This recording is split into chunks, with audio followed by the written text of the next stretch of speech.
Josué, capítulo 24, versículo 15. Diz assim: porém, se vos parece mal servir ao Senhor, escolhei hoje a quem servais. Se aos deuses e a quem serviram vossos pais, que estavam da além do Eufrates, ou aos deuses dos amorreus em cuja terra habitais.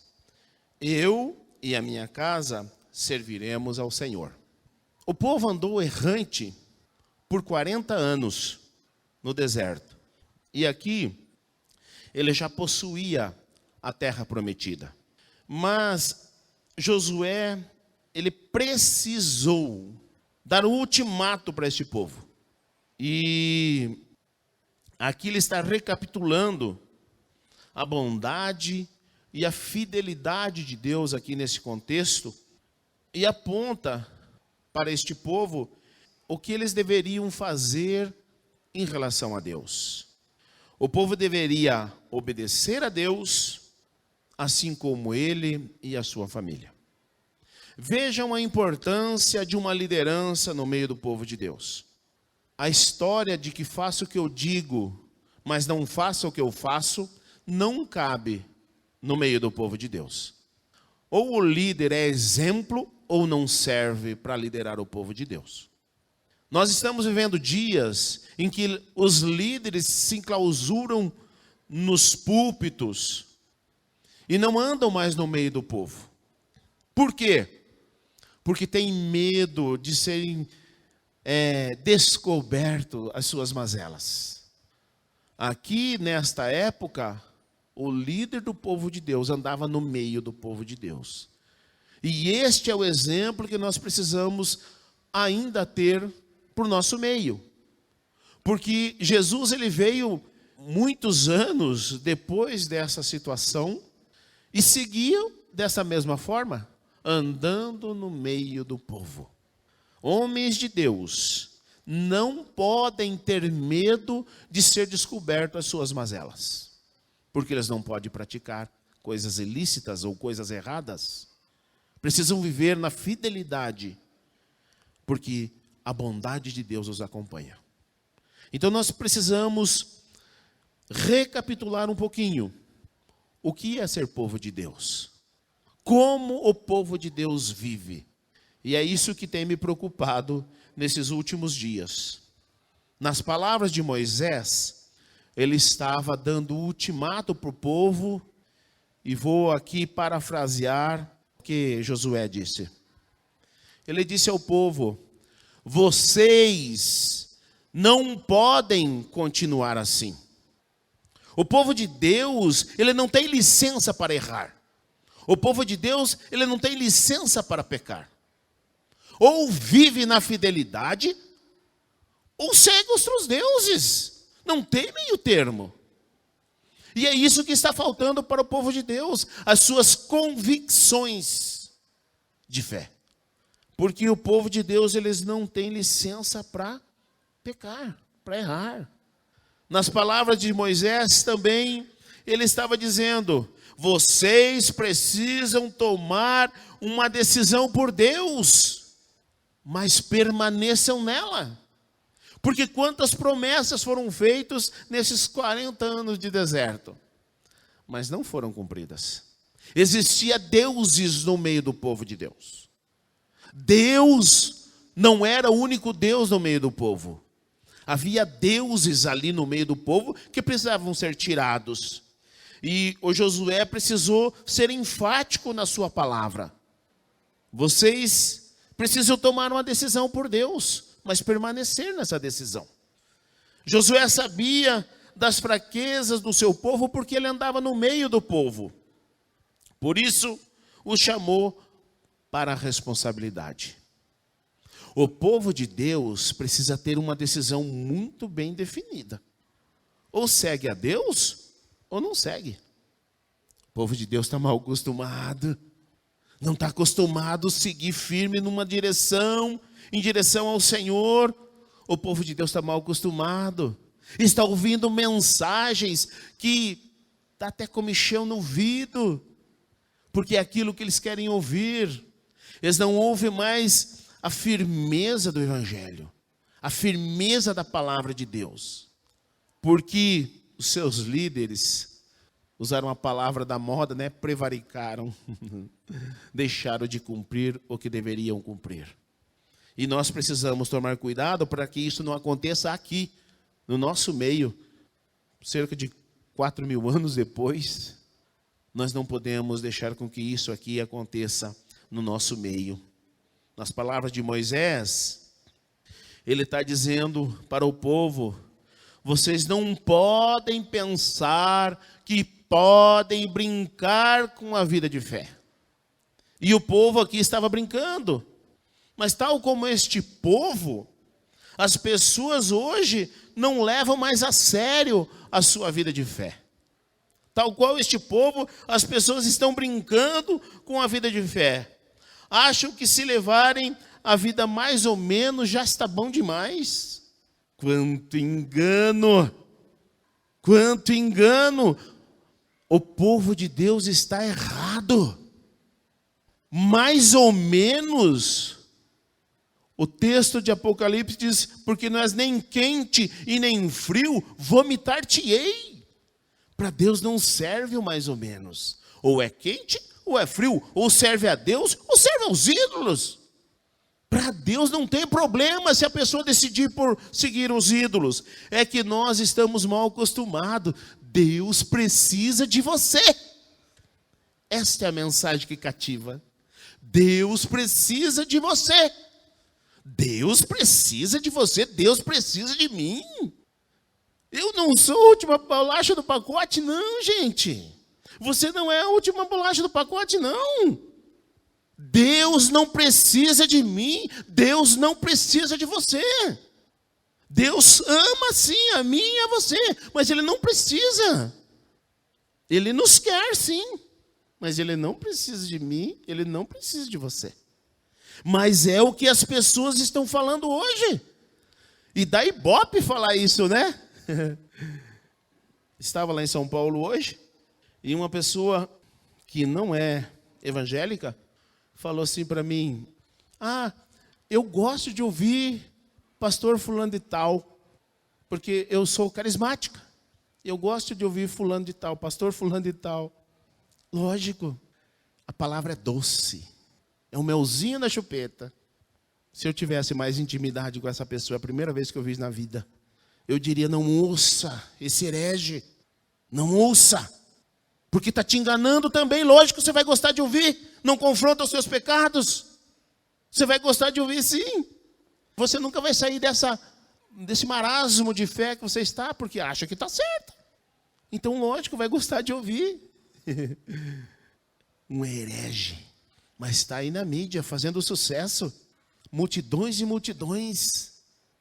Nós não podemos brincar com a nossa vida de fé.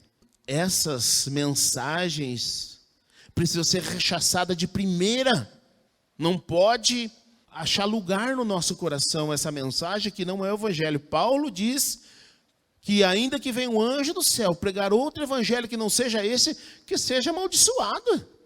Mas vem esses abençoados aí, hereges, e acha lugar, né? Nossa, se ouve muito falar. Nós precisamos tomar cuidado com os Davids, Leonardo da vida, porque estão iludindo um povo, mantendo-os enganados nos seus delitos e pecados. Servir a Deus deve ser uma decisão pessoal. E por isso que o Josué, ele disse assim, porém, se vós parece mal servir ao Senhor, escolhei hoje a quem servais. Se aos deuses a quem serviram vossos pais, que estavam da além do Eufrates, ou aos deuses dos amorreus em cuja terra habitais. Porém, eu e a minha casa serviremos ao Senhor. Se Josué dependesse da decisão do povo para poder servir a Deus, ele estaria perdido, porque aquele povo vivia adorando outros deuses. Então, servir a Deus, ela precisa ser uma decisão minha. independente do outro, independente do povo. Ah, mas o povo tudo é assim. Eu não sou todo mundo. Eu e a minha casa serviremos ao Senhor. Olha que interessante. Eu e a minha casa.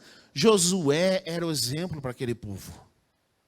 Nós estamos carente de exemplos. Mas muitas vezes a gente olha só para a vida do pastor ou da sua família. Eu sou um privilegiado por Deus, porque eu posso dizer isso aqui, eu e a minha casa servimos ao Senhor. Eu posso dizer isso, mas sou um privilegiado. Agora, muitas vezes, você lá na sua casa, você não é exemplo. Você não pode dizer, faça o que eu digo, mas você muitas vezes tem que dizer, faça o que eu digo, mas não faça o que eu faço. Porque o que você faz é errado na frente dos seus filhos. Então nós não podemos jogar a decisão para outros, ou dependendo do local, eu sou crente fiel ou eu não sou, ou eu sou mais ou menos. Então nós estamos carentes de exemplos de cristão. E é isso que Josué está sendo aqui, um exemplo de cristão, diante de um povo que viveu 40 anos errante no deserto, estava na terra prometida e continuava errante. Mas independente do povo, Josué disse, eu e a minha casa serviremos ao Senhor. Muitas vezes você não pode ser exemplo por teu pai, para tua mãe, para tua família. E como que fica isso? A decisão minha deve ser independente de qualquer coisa. Eu vou servir ao Senhor. Eu não sei vocês, mas eu vou servir ao Senhor. Nós precisamos ter essa decisão muito bem clara e cristalina dentro de nós. Porque ou servimos a Deus porque queremos, ou qualquer coisa nos é empecilho. Mais dias, menos dias, nós vamos ter empecilhos que nos impedem de servir a Deus. A vida de fé, ela deve ser uma escolha pessoal. Ela precisa ser uma decisão pessoal, mas ela precisa ser uma escolha pessoal. Josué foi claro nas suas palavras. Se escolherem outros deuses, o problema é seu.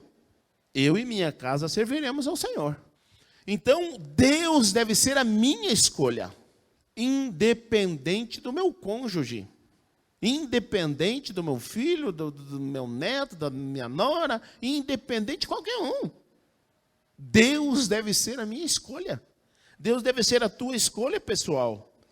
Porque se mais dias, menos dias, nós vamos colocar empecilho.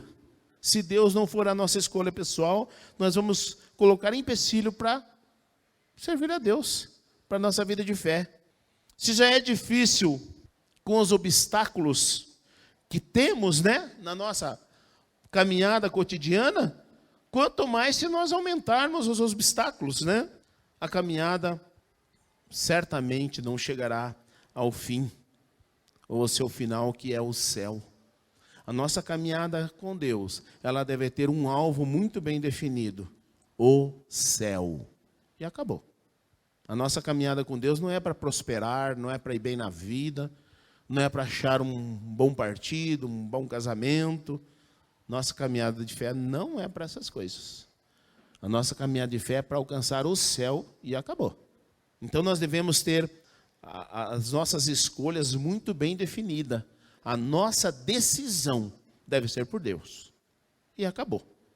Se continuarmos diminuindo as exigências, pode ser que um dia nós não chegaremos no céu.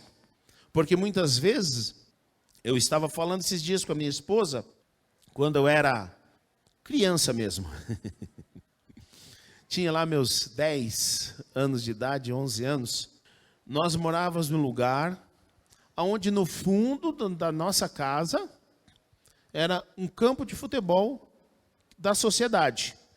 E todos os domingos tinha futebol lá. Eu gostava de futebol, mas tinha que me satisfazer de chutar pedaço de papel, enrolado na rua. com os meus amigos. Por quê? Era pecado jogar bola. Nessa época era pecado jogar bola.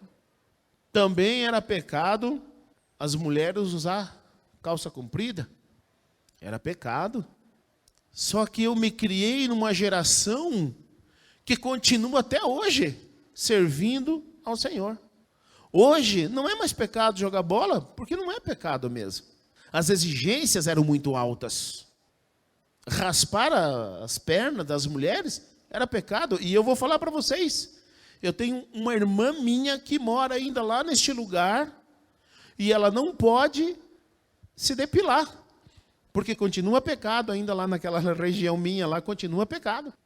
E ela saiu, na nossa denominação, não tem mais essas exigências, mas ela foi para um lugar ainda que é o interior do interior do interior. E foi para uma igreja que é bem radical lá no sul, né? E lá eles não permitem, pois ela continua fiel, não se depila. E não tem problema nenhum, não saiu da igreja, não reclama, mas continua servindo a Deus. Nós não podemos diminuir, mas nem aumentar a dificuldade, os empecilhos, colocar empecilho para servir a Deus. Mas a palavra deve ser a mesma. Pastor Gedide viveu esse tempo também, não viveu, pastor Gedide? Que colocava um monte de empecilho, mas o povo continua firme até hoje. O pastor Gedide é um que viveu esse período, mas está aqui, ó. Ele tem mais da minha idade só de vida com Deus e continua firme e forte. E não tem o que o abale. Por quê? Porque ele teve uma estrutura da palavra. E é isso que está faltando. Hoje em dia, se proibir, né? Porque antigamente era proibido. Não era assim, irmãos, se quiser, não usa, se quiser raspar, raspe. Não. Se raspar, vai... Se raspar a perna, vai para a disciplina. Era assim. Nós vivemos esse tempo. Estamos todos aqui. Mas nós recebia a palavra. Eu lembro até hoje das musiquinhas. O Fernando falou algo interessantíssimo. Ele passou uma aula explicando algo importante para as crianças. Porque não pense você que é banal a pergunta que eles fizeram. Não, é importante sim. E a gente ensina os professores que eles precisam dar atenção e valorizar as crianças. Dar respeito para as crianças. Mas eu lembro da musiquinha que a gente cantava assim. Contava uma historinha, né? Pegava esse dedo e enfiava aqui e contava uma historinha. Era uma sementinha que estava escondida debaixo do chão. O sol brilhava, a chuva caía, e a sementinha cresceu, subiu no varal. E aí a gente cantava, crescer, crescer, crescer, crescer, e quando eu estiver deste tamanho assim, eu quero trabalhar para o meu Jesus sem fim. Eu era pequenininho, gente, eu tinha meus 6, 7 aninhos. Mas eu lembro, o ensinamento era eficaz. Nós precisamos voltar a este tempo. Estamos deixando de ensinar os princípios da palavra de Deus. Estamos tendo uma geração de crente mimimi. Qualquer coisinha, não vou mais. Estou magoado. Acho 1001 desculpa. Vocês acham que isso vai ser desculpa diante de Deus, gente? Vocês acham mesmo que essas coisinhas vai ser desculpa para você poder entrar no céu quando chegar lá? Não vai não, irmãos. Não vai não. Porque muitas vezes o empecilho que nós colocamos é o irmão nosso. Só que a igreja, ela é composta de pessoas problemáticas. E uma das coisas que eu estava conversando hoje com essa pessoa ali em São Paulo, é exatamente isso. Só que tem pastores que não querem mais trabalhar com problema. Quer que eu fale um negócio para vocês, gente? Pastor, só tem pastor, Deus só colocou pastor na igreja por causa dos problemas.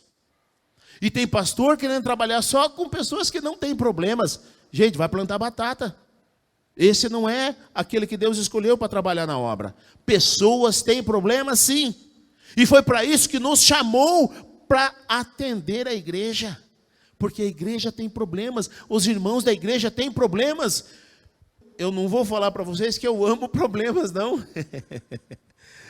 Mas eu fico eufórico quando eu vejo alguém que está precisando de mim para resolver um problema. Sabe por quê? Eu sei que Deus vai me usar.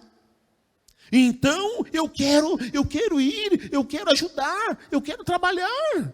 Nunca é incômodo para mim quando alguém tem algum problema. Para mim me deixa eufórico, porque na igreja é cheio de pessoas problemáticas, assim como eu também sou problemático. Minha esposa que eu diga. Mas me tolera, né? Nos suporta, e é esse o meio que Deus deixou para a nossa santificação. E nós estamos achando isso um problema, deixando de congregar por causa disso, porque o irmão não me olhou na cara, porque o irmão isso, o irmão aquilo. Gente, vá se converter. Nós precisamos de pessoas maduras, não crianças. Mas tem pessoas assim na igreja? Tem. E aí o que nós vamos fazer? Os mais fortes suportam os mais fracos. É assim. Agora, há o empecilho da liderança também. Porque a liderança é problemática. A igreja tem líderes que é de causar náuseas muitas vezes. Mas o senhor da igreja não sabia que ia ter essas coisas? Sabia. E por causa disso deixa de ser a igreja noiva de Cristo? Não. Vai continuar problemática, vai ter problemas, vai ter irmãos com problema, vai ter pastores, lideranças com problema, mas continua sendo a igreja de Cristo. E nós precisamos desses problemáticos para nos santificar. Porque nós estamos achando o quê? Que Hebreus 12, 14 é só lá para o passado?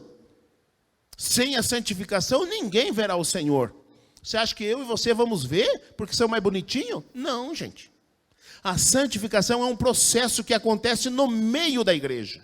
E é por isso que os irmãos problemáticos são necessários no meio da igreja. Porque se o Zé da esquina pisar no seu calo, é fácil, porque você não vai mais ver o Zé da esquina. Agora, se é o irmãozinho aqui que senta do teu lado e pisa no teu calo, e o próximo culto você vai ter que chegar com todo amor e carinho. A paz do Senhor, meu irmão. Que saudade. E aí? É aí o processo de santificação. Porque, eu sempre falo, como que a gente vai aprender a perdoar se não tiver ninguém que pisa no nosso calinho? E a Bíblia manda nós perdoar. Como que nós vamos aprender a amar se todos forem uns anjinhos? Aí a Bíblia manda nós amar. Como nós vamos suportar se não tiver nem o irmãozinho mala dentro da igreja? Nós vamos precisar desses irmãos para nossa santificação. Porque sem santificação ninguém verá o Senhor. E então é necessário ter irmãos problemáticos, pastores problemáticos, liderança problemática, porque é para minha santificação. E quando isso acontecer com você, saiba que é Deus te dando uma oportunidade de você exercer a santificação. Porque como que eu costumo dizer isso, né? Como que a gente aprende a perdoar? Perdoando. E como nós vamos perdoar se ninguém nos ofender? Dentro da igreja. A Bíblia diz, suportai-vos uns aos outros. Então eles ensinam a nos suportar. E como que nós aprendemos a suportar? Suportando. Então essas coisas são necessárias dentro da igreja. Vai ter irmãos problemáticos, mas vai ter liderança problemática. E nós precisamos aprender a conviver nesse meio. Porque esse meio pode parecer caótico, mas é o melhor meio para a nossa santificação. E foi por isso que o Senhor da igreja implantou a igreja. Nós não podemos esquecer que isso é necessário. Nós precisamos entender, como eu disse antes, que Deus, Ele não precisa de mim. Nós precisamos entender isso. Só que a mensagem está tão deturpada que nós chegamos à conclusão que Deus depende de mim. Ai, Deus sem mim. Ah, Deus não seria Deus se não fosse eu. Eu sou tão especial, você é precioso, mais raro do que ouro puro de Ofir. Saibam disso. Será mesmo? Mas é isso que está sendo pregado, está sendo cantado, né? E as pessoas acreditam nisso. Que eu sou tão precioso, sou mais precioso do que o próprio Senhor da igreja. Onde se viu isso, nós precisamos entender que eu que preciso de Deus. Não é Deus que precisa de mim, não, irmãos. Nós precisamos saber a diferença. Deus me quer sim.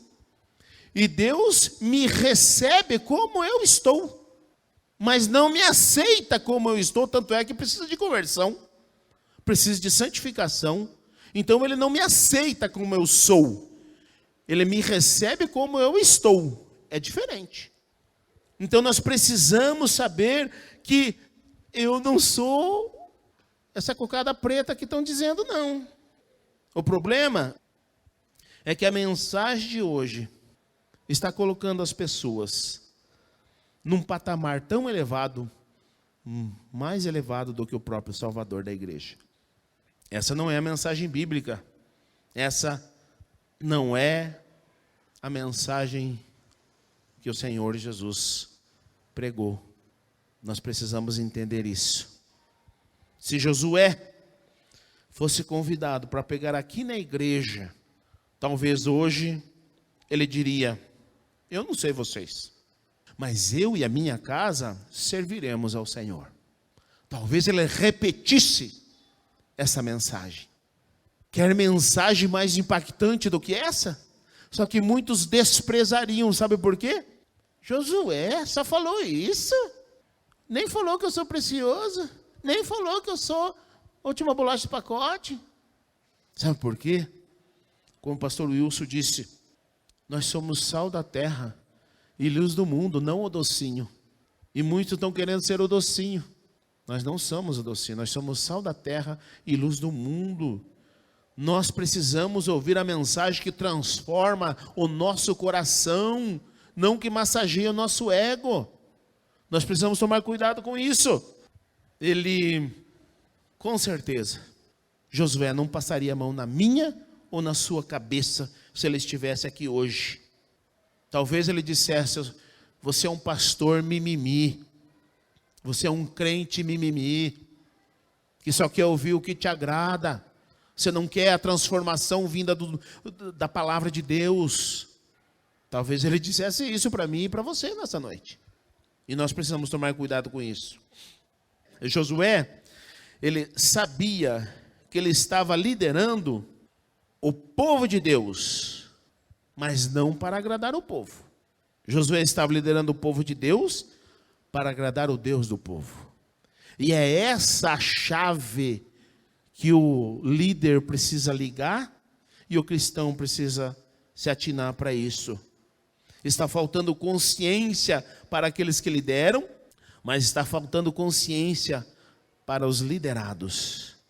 Há uma multidão de líderes desavisados, que esqueceram a palavra da cruz, que estão colocando a vida eterna com Deus em perigo, em risco. Talvez Josué dissesse: você, líder, não queira agradar o povo de Deus, agrade o Deus do povo. Talvez Josué dissesse nesta noite: você, povo de Deus, não queira facilidades na caminhada com Deus, queira Deus. Só assim um dia chegaremos todos juntos ali na glória. Ainda que a nossa caminhada terrena seja difícil, queira Deus, busque Deus, ame Deus, sirva a Deus. Ainda que seja difícil, diga assim como Josué: eu e minha casa serviremos ao Senhor. Que Deus nos ajude a andar por esta terra, por este mundo tenebroso, fiéis e sinceros na nossa caminhada de fé.